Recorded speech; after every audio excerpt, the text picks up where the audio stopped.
that the sun shines down its power to all the world and makes the wind blow strong as it will. I wonder how gentle rains can fall upon the land, so lovely earth can stay lovely still.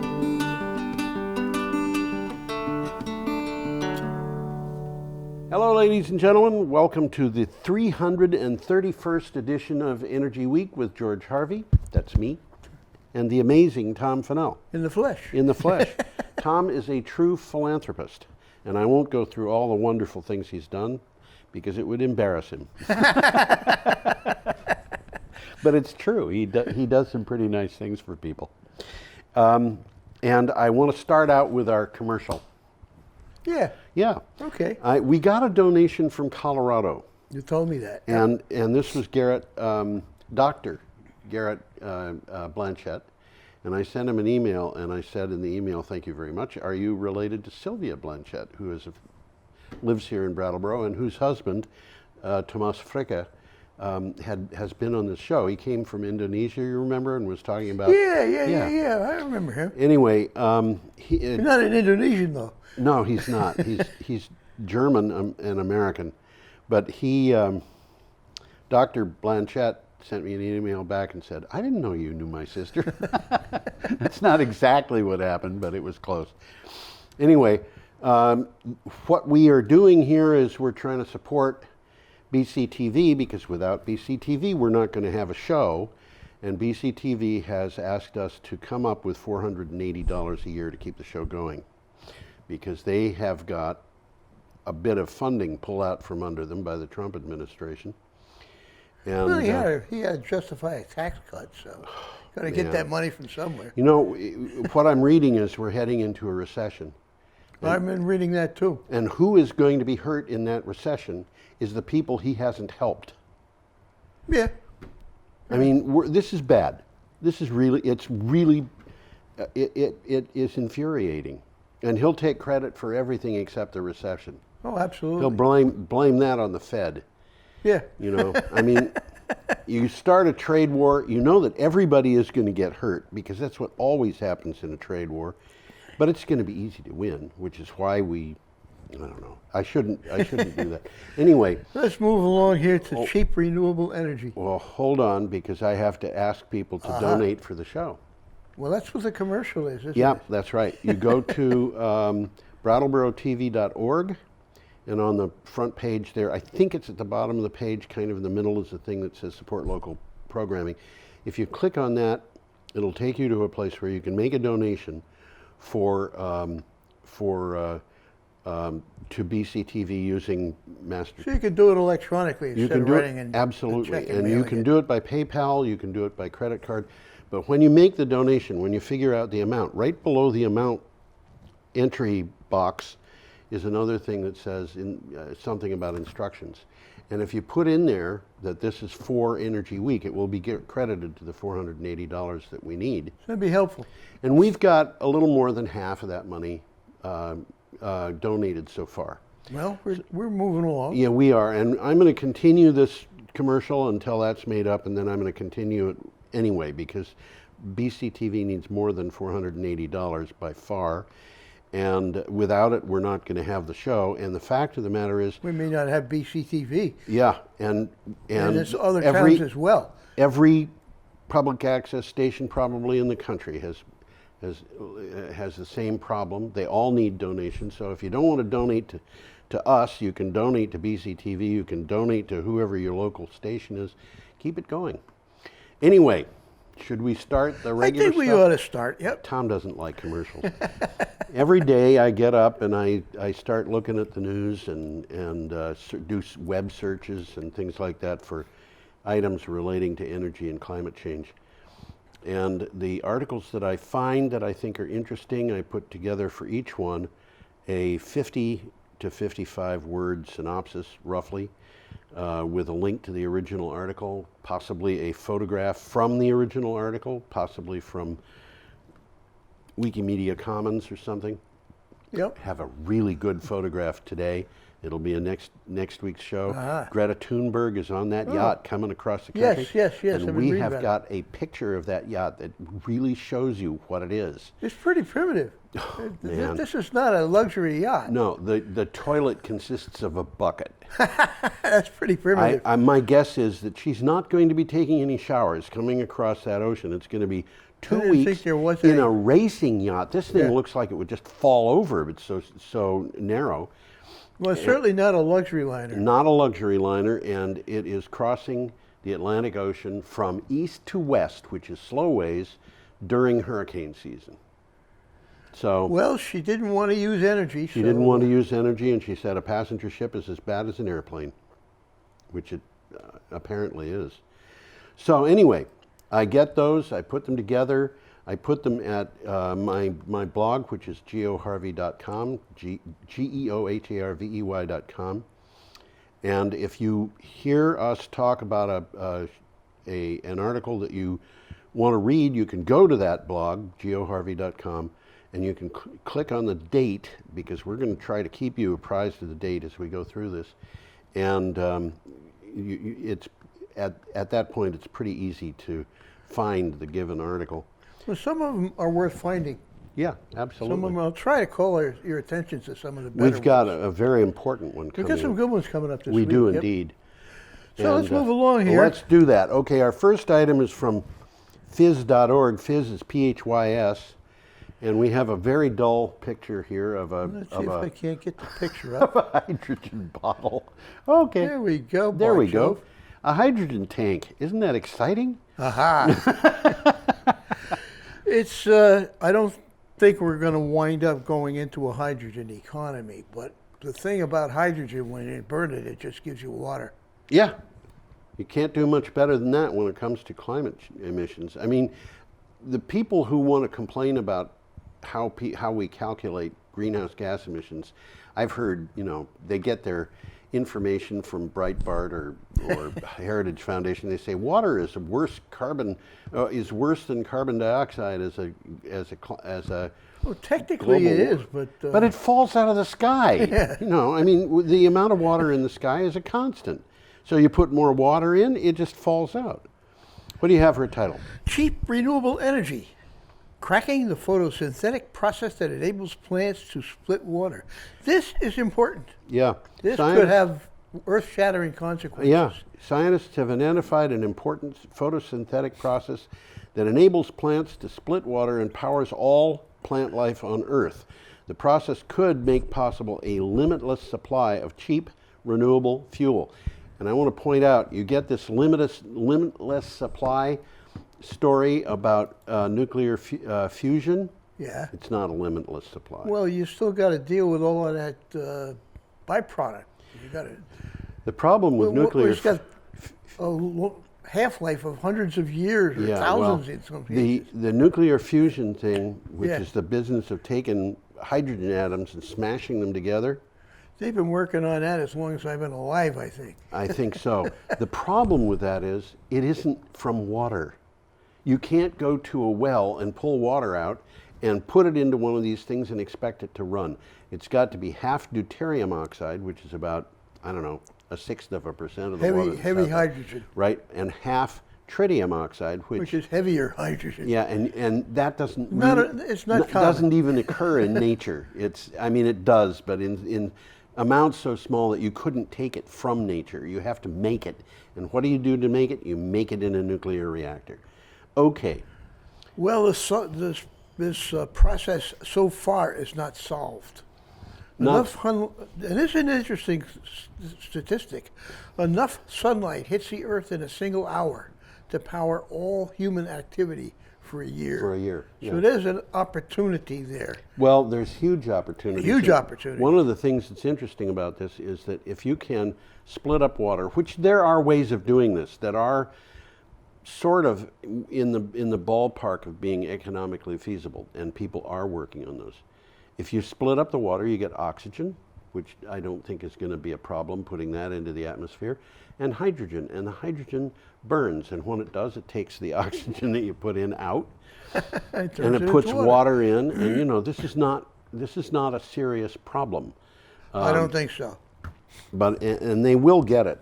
You know, they'll probably wind up within not very many years having half a dozen ways to do this. But it's a fuel that you could actually build internal combustion machines and turbines and things like that would do this. Well, as I've said before, there's a lot of very smart people working on these Absolutely. things. And somebody's going to hit it, and they're going to hit it right on the head. Absolutely. So Absolutely. let's move along here. Innovative Reports has this one. What do you have for a title? Global good Renewable Energy Market 2018 by top manufacturers with productions and forecasts to 2025. Yeah, the global renewable energy market is projected to reach $2,152.9 billion, or to put that a different way, $2.1529 trillion by 2025, and is expected to grow at 4.9% during the forecast period 2018 through 2025, according to a report produced by Big Market Research. Well, if you like statistics and stuff, this is one of the ones to look up. There are people in this world who just Oh, yeah. love looking at numbers. Oh, yeah. This is an extensive analysis of key drivers, opportunities, key segments, regions, and major manufacturers. I mean, this is very informative and educational and boring. And boring. However, we're going to get an article a little later in this show that talks about this kind of the same thing, but from a very different point of view. And we'll get to it. We will. That's the one from the bank, BNP Paribas. Yeah, yep. You know, that actually is pretty that one. interesting. I want to show you a picture. Yeah, we There's got a the nice picture coming up. This is a very, very happy pig. I was thinking the same thing. Look at the smile on that Yeah, guy. he's a happy and pig. He's sniffing the air. He must smell something that just smells so good. Maybe there's truffles in the field next over. Well, the stuff the pigs seem to think smell good don't always smell good to us. Well, let's see now. Come on, here we go. Smithfield Foods completes a manure to energy project. U.S. pork processor Smithfield Foods completed a major manure to energy project in Missouri. The firm has built a pipeline from one of its pig farms in the state to the natural gas main line. It sends low-pressure natural gas to the pipeline for the city of Milan. And this is from Bioenergy Insight magazine. Well, this is part of Smithfield's plans to utilize all the manure that they generate, which Right. is significant. This is a really big, if you look at the history of pig farms and manure, I had a friend of mine gave me a book called Garbage. Uh-huh. And it was one of the best books I've ever read. And it was, it had, what do you do when you've got 60,000 pigs and you've got to get rid of all the refuse that they create? Find somebody else to do it. Well, they had what are called ponds. Yeah. And the stuff just goes into a pond where it sits there and decomposes. And of course, that's going to produce all kinds of methane going off into the atmosphere, and it smells bad, and none of that is necessary. When I was a kid, the area around what's now the big stadium in New Jersey was all pig farms. Yeah. And you drive through there on Route 17, and it stunk. Yeah. It really stunk. Yep. I had an ancestor who owned some of that land. Uh-huh. And in the late 19th century, he just decided he didn't want to pay taxes on it anymore. So he let it go. Huh. Yeah. How about that? If He should have been paying taxes. Well, if if the family paid taxes on that land for 70 years, we might have had something that was worth a little, probably less than the taxes that were paid. Okay. This is interesting to me in part because it talks about taking biodigesters and diverting the output of the gas from the biodigesters into the natural gas pipelines that we've got. Makes a lot of sense to me. Yeah, and it happens locally, so you could. Well, it's happening right here in Vermont. We got cow power. Yeah, absolutely. Okay, we're up to Friday, August 8th. I should have mentioned that those first three articles were all on August 8th. We're up to Friday, August 9th, or either that or I'm using a calendar from a different year. Okay, we've got an item from CNN. It is from CNN. You know, CNN usually has some pretty good stuff You worth watching. always say that. You know, they do. They do. But in this case, they got a 4-minute video, Yeah. and it's about Maersk being carbon neutral. Maersk's the shipping outfit. Yep. Well, and that's what it says. The shipping industry must go carbon neutral to survive. To survive. And that's important. A report from Maritime Strategies International, which obviously is interested in this, predicts the value of all world's oil tankers will enter a period of dramatic decline from 2025 onward due to a dramatic collapse in the demand for oil and coal. That's interesting. That's very The interesting. ships built in 2015 may not be worth more than scrap metal prices in just 10 years' time. Wow. Yeah, this is the kind of thing that I think the shipping industry people, some of the people in that industry are probably looking at this and saying, we've got to do some thinking here. Well, here's a couple of takeaways here. Yep. Freighters carry 10 billion tons of cargo every year. Mm-hmm. Okay? Fossil fuels power this industry. Yeah. Okay. And by the way, they're very, very, very dirty. Yes, they are. They They're use awful. the crummiest oil they can They get. do, and because they can get away with it. And I read a thing where they were talking about the number of tractor trailers that were the equivalent of one of these ships going a certain distance. That's a lot. It's like 150,000 tractor trailers. Wow. You know, it's unbelievable. Well, it accounts for 2 to 3% of global carbon emissions. Right. So that's significant. Right. And what the article is saying, we need to decarbonize this global shipping industry. Now. The shipping industry must shift investments to zero emissions ships. And I've seen some rebirth of sailing ships. Yes. You know, Greta why Thunberg not? is doing it. We're talking big tankers. I know that. You know, I know. The wind blows for nothing, guys. A big It's tanker to there. carry the oil nobody's going to buy. But it's going to be powered by wind, so don't worry about it, because moving it'll be free. And as a secondary part of it, it also means weaning the oil, gas, and coal sectors off $4.7 trillion worth of subsidies. Now this And that also stinks. Yeah. They don't need subsidies. Yeah. This also feeds into the same article that I mentioned earlier that we're going to be talking about with the oil industry collapsing. Okay, okay. So we'll get to it. Well, we're going to hit farming first. We're going to hit we've got a farming picture first. coming up We've here. got a picture coming up. We do. Come on, picture. There you go. One click. One You got it. In case you hadn't guessed it, that's industrial farming. And I don't know, I look at that picture there, I almost want to throw up. It's pretty disturbing. It really is. It definitely It really is disturbing. Well, the article hits right on the head there. Change food production and stop abusing land. Major climate report. Humans have damaged about a quarter of the ice-free land on Earth. A major report from the UN's Intergovernmental Panel on Climate Change warned. It stressed that further degradation must be stopped to prevent catastrophic global warming. Well, this is from CNN, Yep, and as I mentioned, it's probably worth looking at. yep, There's a lot of pictures on this site. there sure is. And the one that really disturbed me, it's a chemically deforested area of the Amazon Oh, that was jungle. absolutely appalling. Oh my God! Wow. was just you think this appalling. one's bad? Well, in that particular one, just so people understand what it is, they didn't want to deforest.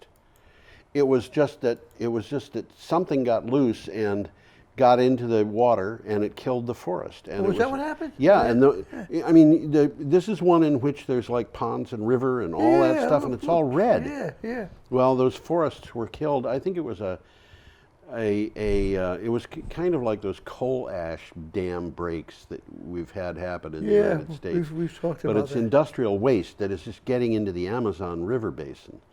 And it's terrible. And the Amazon is, I guess, the last large sink for CO2 left on Earth. Well, we have to do something about that. Well, that's because- exactly what they're saying. Yeah. I got a quick takeaway here. Okay. Land degradation. Land degradation. I don't know how to spell that word. including deforestation, Yeah. produced almost a quarter of the world's greenhouse gas emissions. When land is degraded, it reduces the soil's ability to take up carbon, and this exacerbates climate change. Yep. In turn, climate change exacerbates land degradation, Yeah. and so on, and so on, and Now, so on. You know what this makes me think is there's kids in high school today who are looking at going into college, and there's various things that they can study in college, major in college. Yeah. Some of them are going to go into biology, and they're going to go into forestry, and they're going to have a program in forestry coming along, which is going to be forest restoration. And it's going to be things like even building forests on deserts. They're going to start doing that. I feel pretty sure. Well, I think I wouldn't bet against it. I think there's a great potential there. And when it happens, there's going to be a demand for people who are trained in forestry, and specifically in forest restoration or forest building. It's an interesting thought. So there's kids out there who have got a future that they can. There's a future there. Yeah, there is. Okay, we've got an item here from Clean Technica. Another good site. Energy Innovation Report claims fuel economy rollback will cost Americans big bucks. Now, this is the Trump rollback. Yes, we're still at August 9th. Energy Innovation studied the financial and environmental impacts of the Trump emissions rollbacks for automobiles.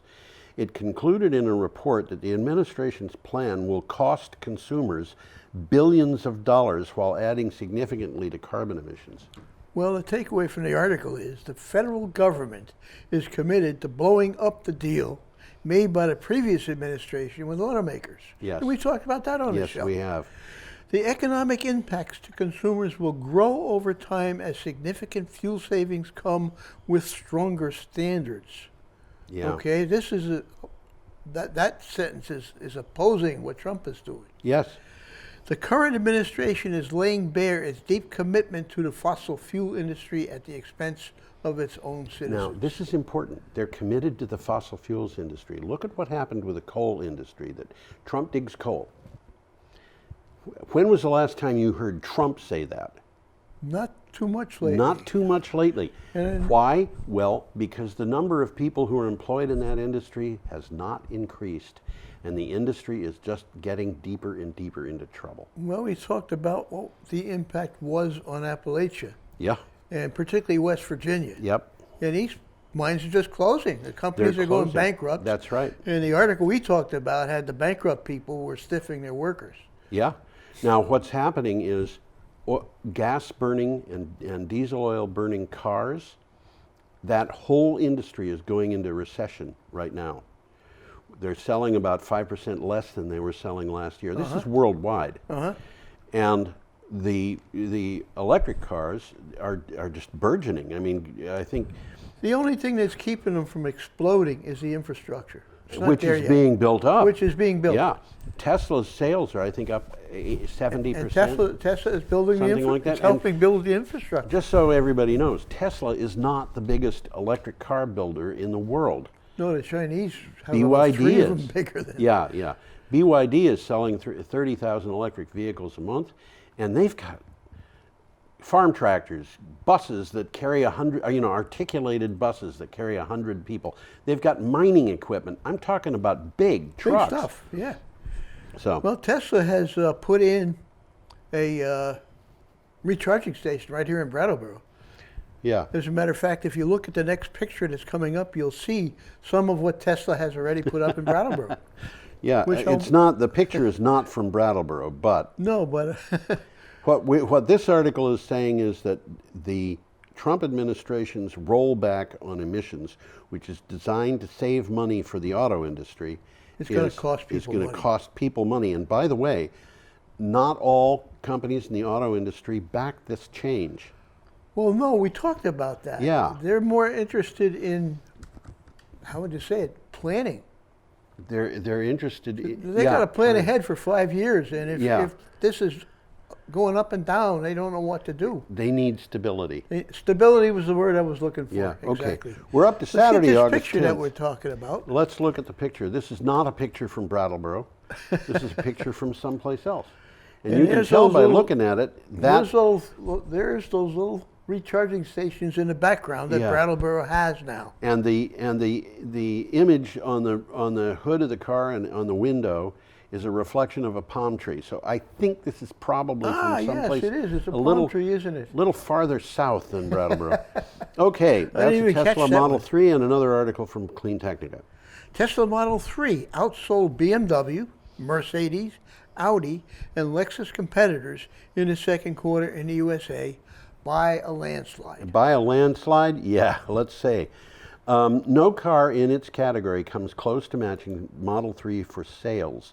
Tesla sold much more than 3 times as many Model 3s as the runner-up BMW 3 Series. Its sales were almost as great as all other of the top 5 cars put together. Well, there's a pretty good reasons for that, and the article mentions them. It's got lower cost of ownership. By far. By far. Yeah. Much better tech, Yep. record-breaking safety scores, and unmatched. Why would you want anything else? Unmatched performance. Well, And it is 0 to 60 in 3 seconds. I think that should be illegal. And the interesting thing is, in a internal combustion engine, Yeah. the peak power doesn't come right away. It comes when you rev up the engine. Yes. In an electric car, the peak power comes instantly. Yes.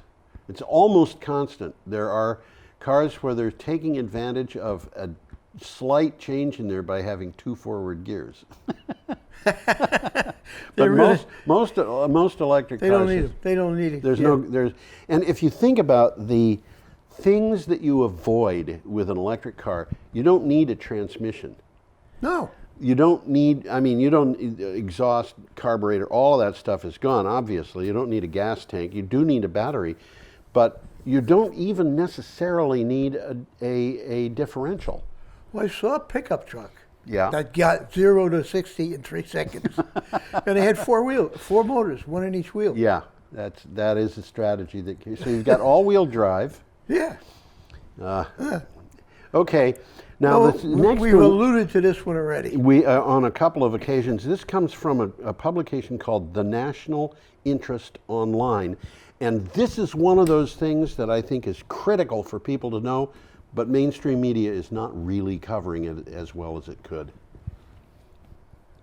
I'm having trouble with the mouse So here. the mouse is there. It is. See it?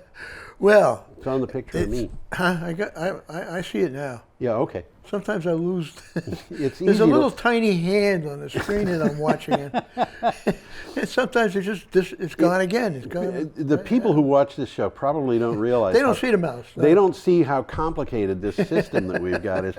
We've got 3 monitors, and one of them has 1, 2, 3, 4, 5, 6, 7, 8, 9, 10, 11 images on it, and you got to click on the image. Yeah, this just keeps me busy. Okay. Well, we've mentioned this already, and let's talk about it a little bit This more. is from the National Interest Online. Is an oil price crash coming? Yeah. Da da. Now we were just talking about that other organization saying, oh, maybe we should think about ships here and the fact that nobody's going to want them anymore. Plunging prices for batteries and renewables are driving an EV revolution so rapidly that the economics of oil, quote, are now in relentless and irreversible decline, end quote. Huh? Yeah. You can't argue that question.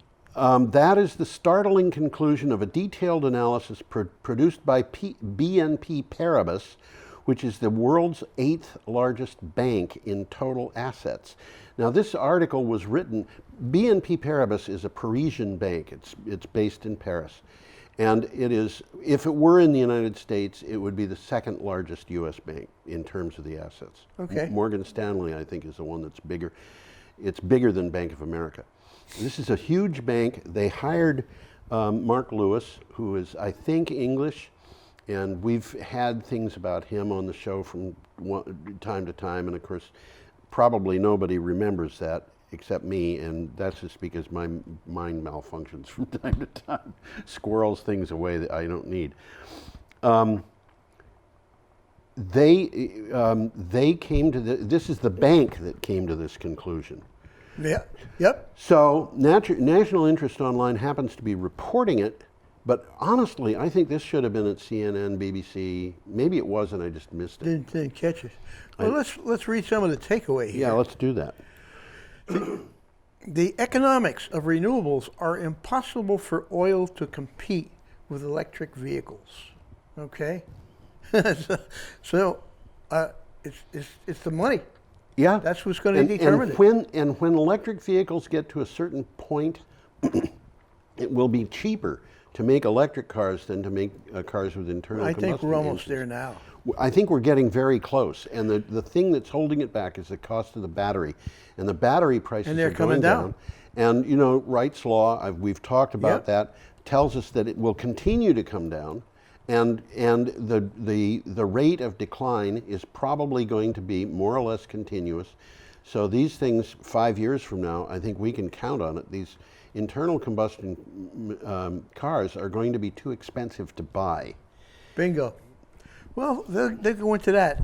Electric vehicles will be, very shortly, superior to gasoline-powered cars in every respect. In every respect. Vastly more efficient.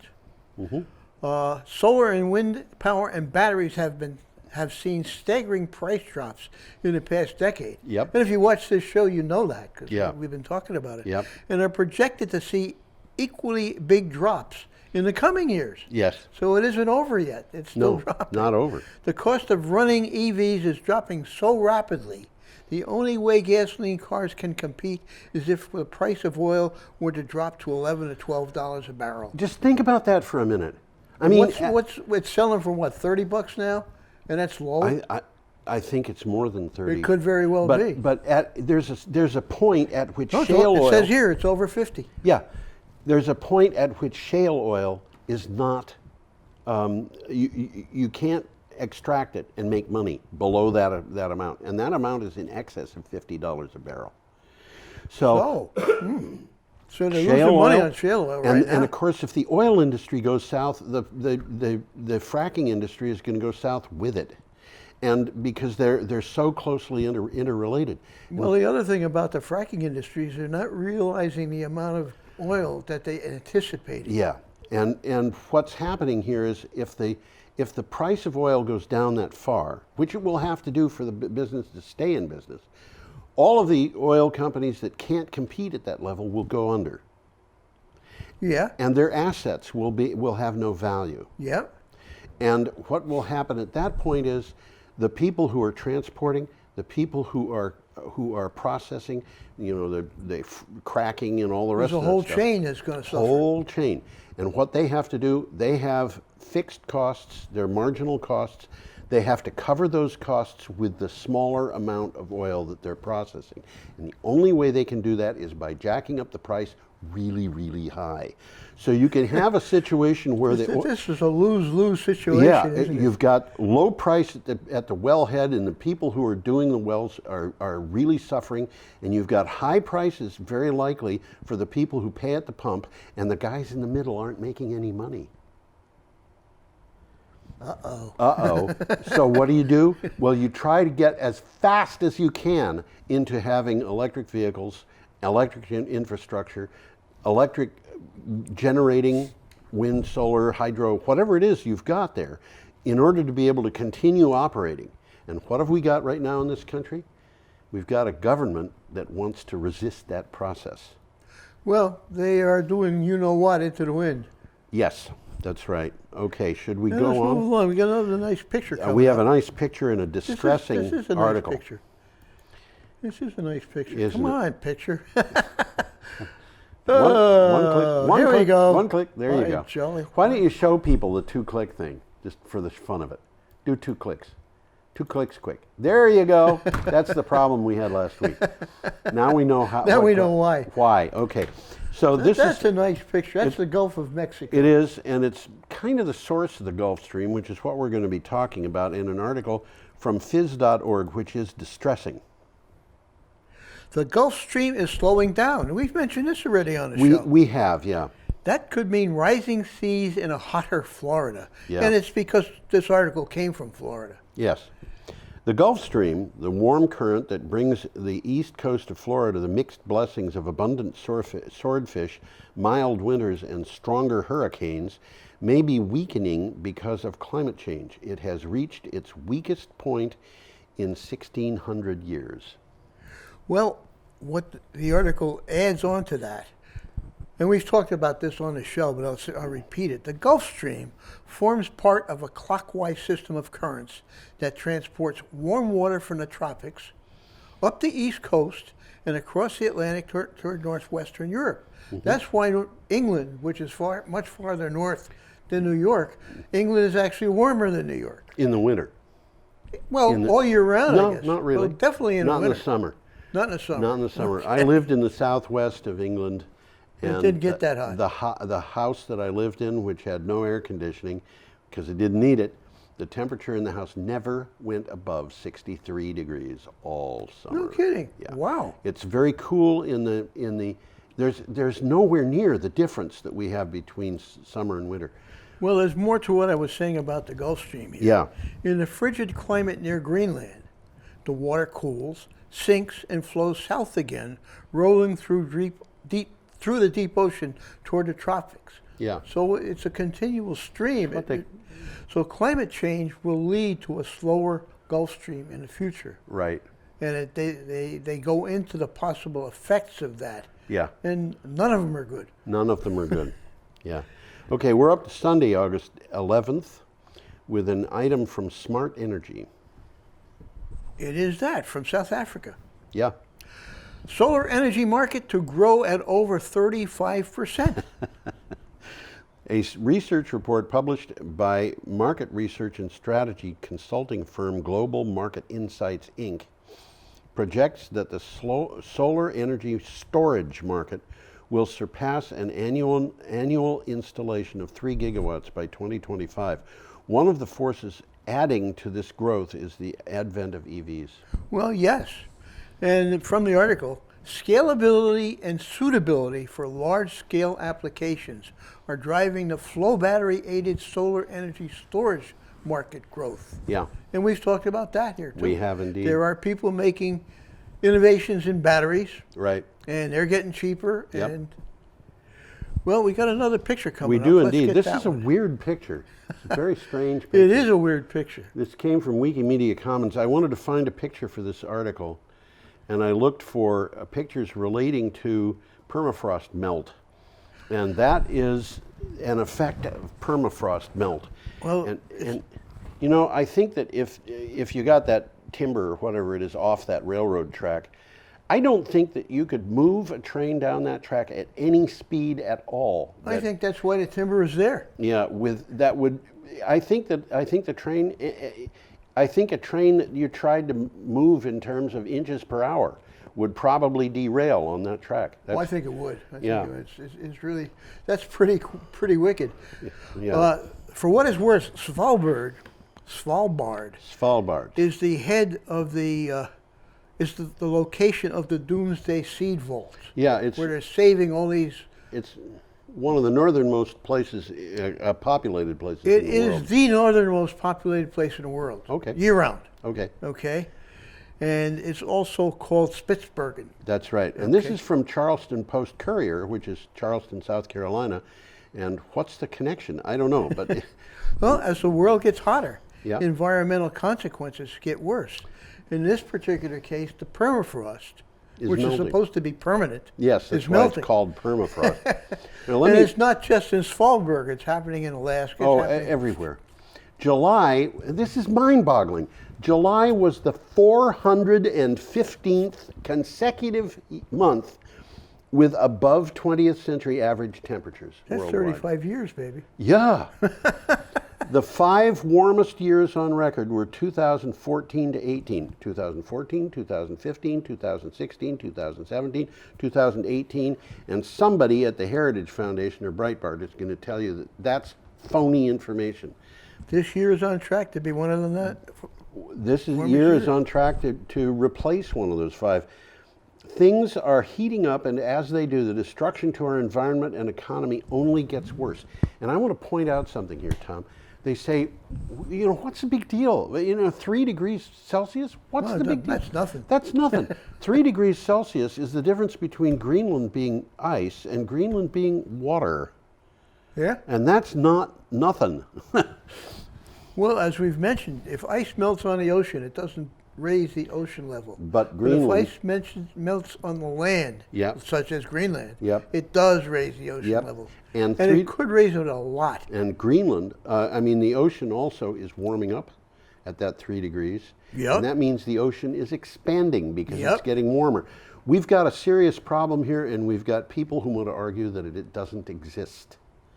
Well, future warming will largely be determined by how quickly our economy transitions from fossil fuels and replaces them with renewable energy. And how quickly we get very proactive about extracting carbon dioxide from the atmosphere. 5 years ago, I felt like we had all the science to do it. All we had to do is implement it. Now I don't think it's a matter of science anymore. We have to get very proactive here. Okay, should we move on? We do need action, and Yeah. this is a crisis. It is a crisis. Okay, we've got an item here from the Charlotte Observer. We do. Why some energy refund checks are not worth the postage. Oh, this is so infuriating. Since 2008, South Carolina household electric company customers have paid, on average, $1,565 extra to finance 2 reactors at the VC Summer Nuclear Station. The reactors were not built, they were canceled. So the customers are getting refund checks. Some of the checks were for as little as 4 cents. Not worth the postage. The project was terminated in July 2017. The problem is the postage is too cheap to meter.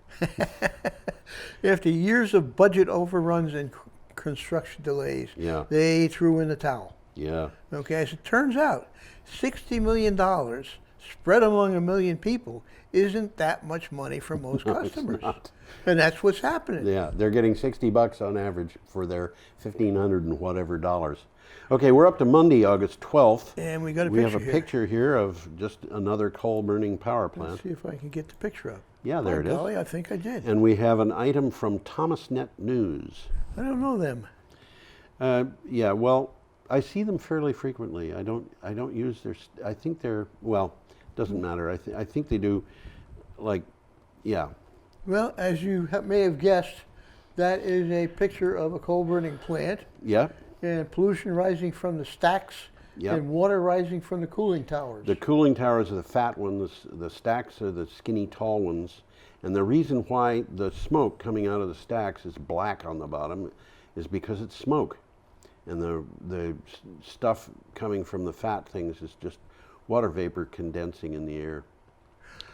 So, over 50 coal power plants are closing each year.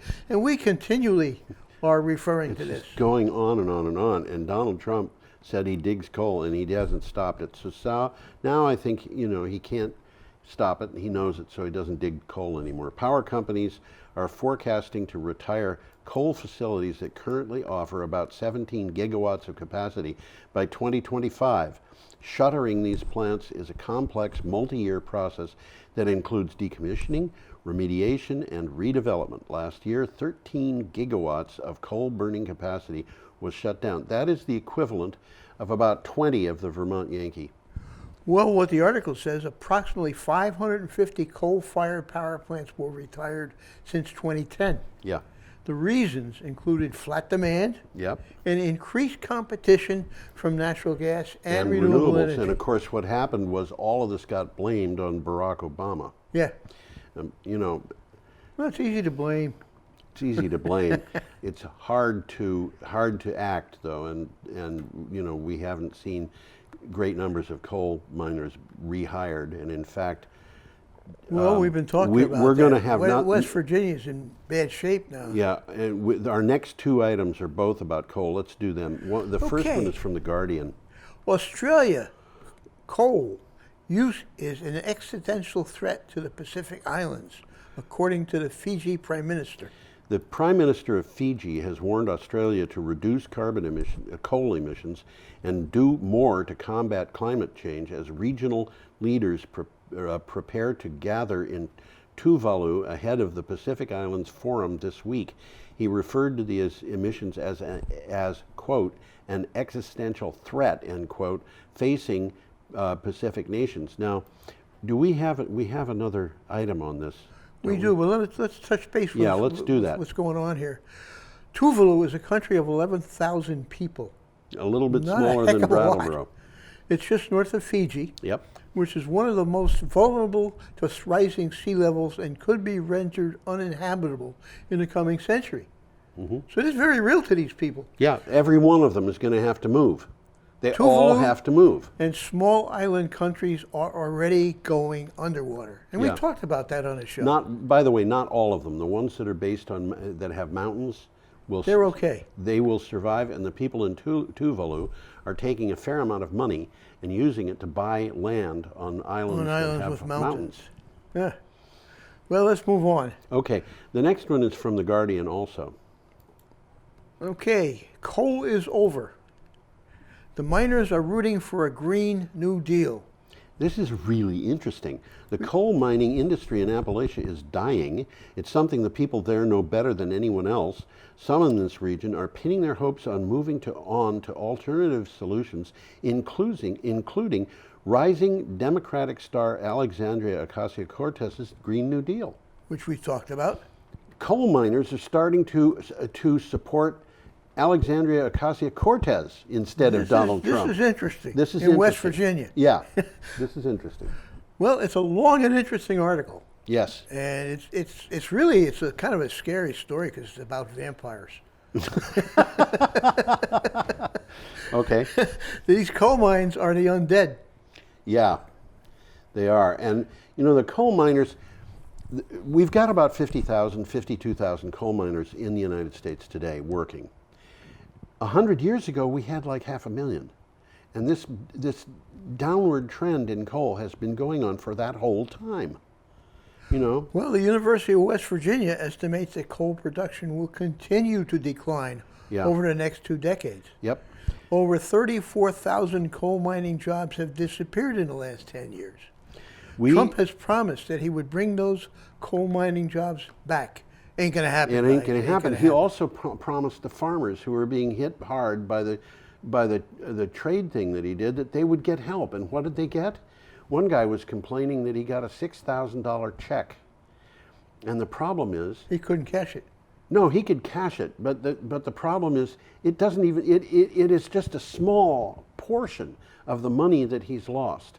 So yeah, a little bit of money went to these farmers, but $6,000 would not have bought a used version of his tractor. We have to move on, Tom. Well, to bring up, just to reiterate what the Green New Deal is. Yeah, okay. It calls for the federal government to transform the energy, infrastructure, and economy to deal with the climate crisis. Right. Okay, the resolution includes a call to create millions of high-wage jobs through a federal jobs guarantee. Okay, we're up to Tuesday, August 13th. And We've got 6 items here, and we've got 11 and a half minutes to do them. So we've got a solar array. Let's get this picture up there. etenergyworld.com. And what do you have? The article says the world's lowest cost solar PV contract was awarded in Portugal. What do you hear what it is?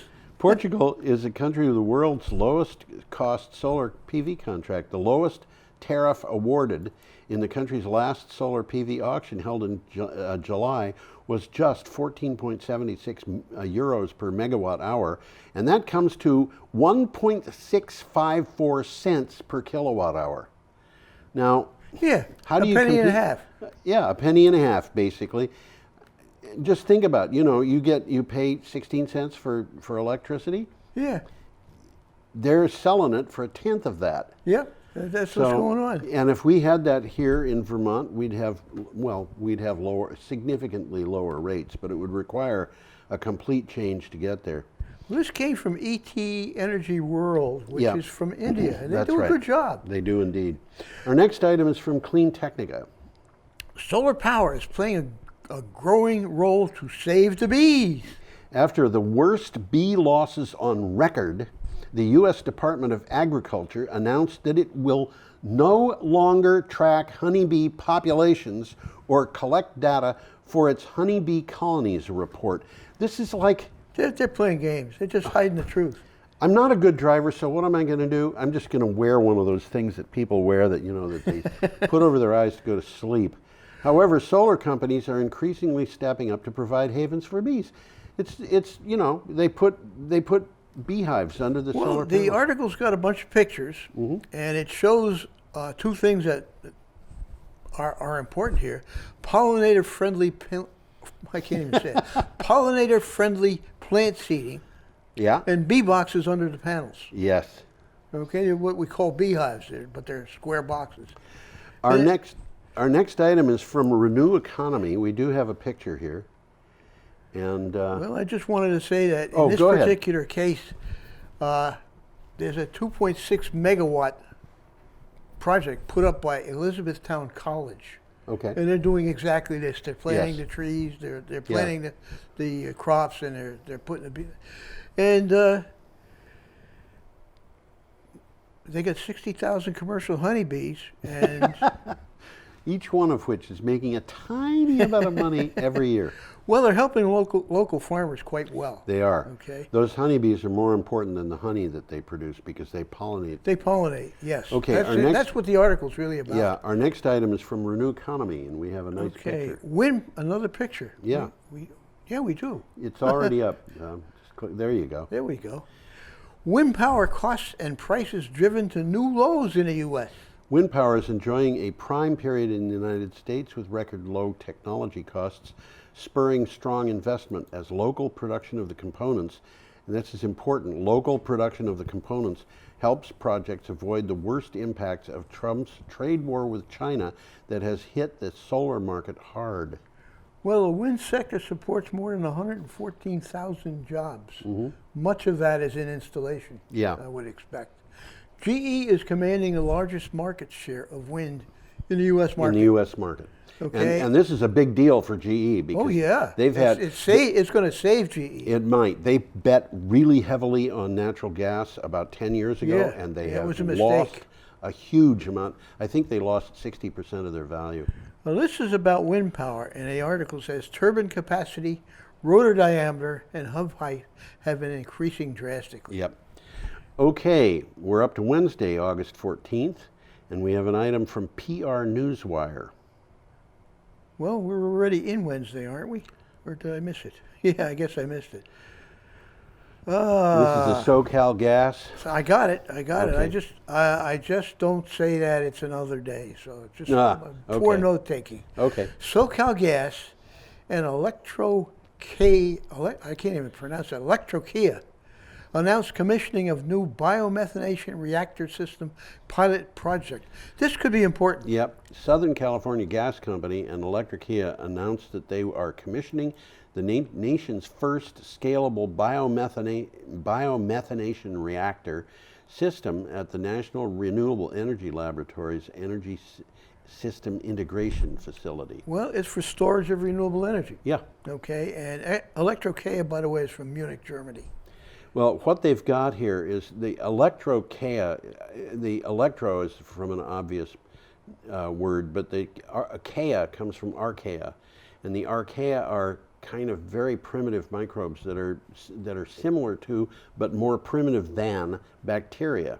Oh, okay. And they take that carbon dioxide out of the air, and they take, These are the microorganisms that they're talking about. That's right. They consume hydrogen and carbon dioxide. That's right. And they emit methane. Yeah, That's fortunate. it is.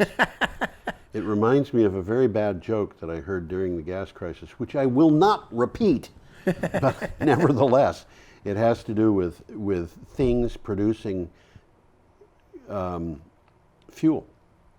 Just simple animals producing, or life forms producing fuel. Okay, we are up to an item here from Clean Technica about e-hang. And we've got a picture here. We have a picture. It's a weird picture. This is an e-hang. Yep, and you can see the person inside that pod with their legs crossed. Yes, you can. Okay. What do you got for a I'm title? not sure that's a person, but it's supposed It's to a doll.